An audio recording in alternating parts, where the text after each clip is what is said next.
அதிமுக கூட்டணியில் தமிழ் மாநில காங்கிரஸ் கட்சிக்கு ஒரு தொகுதி ஒதுக்கீடு செய்யப்பட்டுள்ளது. கூட்டணி தொடர்பாக சென்னை கிரவுண்ட் பிளாசா ஓட்டலில் நடைபெற்ற பேச்சுவார்த்தையில் அதிமுக தரப்பில் ஒருங்கிணைப்பாளரும் துணை முதல்வருமான பன்னீர்செல்வம், துணை ஒருங்கிணைப்பாளரும் முதல்வருமான எடப்பாடி பழனிசாமி மற்றும் அமைச்சர்கள் கலந்து கொண்டனர். தமிழ் மாநில காங்கிரஸ் சார்பில் அதன் தலைவர் ஜி.கே. வாசன், மூத்த தலைவர் ஞான தேசிகன் உள்ளிட்டோர் பங்கேற்றனர். பேச்சுவார்த்தைக்கு பின்னர் தமிழ் மாநில காங்கிரசுக்கு ஒரு தொகுதி ஒதுக்கீடு செய்வதென கையெழுத்து ஒப்பந்தமானது.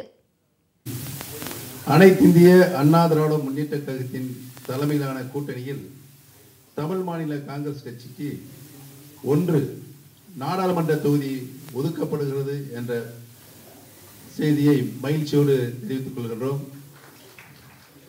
தமிழ்நாட்டில் தற்போது காலியாக உள்ள 21 சட்டமன்ற தொகுதிகளுக்கான இடைத்தேர்தலில் அனைத்திந்திய அண்ணா திராவிட முன்னேற்ற கழகத்தின் சார்பில் 21 சட்டமன்ற தொகுதிகளில் போட்டியிடும் அனைத்திந்திய அண்ணா திராவிட முன்னேற்ற கழக வேட்பாளர்களுக்கு தமிழ் மாநில காங்கிரஸ் கட்சி தனது முழு ஆதரவை அளிக்கும் என்றும் ஒப்பந்தம் செய்து கொள்ளப்படுகிறது. அண்ணா திராவிட முன்னேற்ற கழகத்தோடு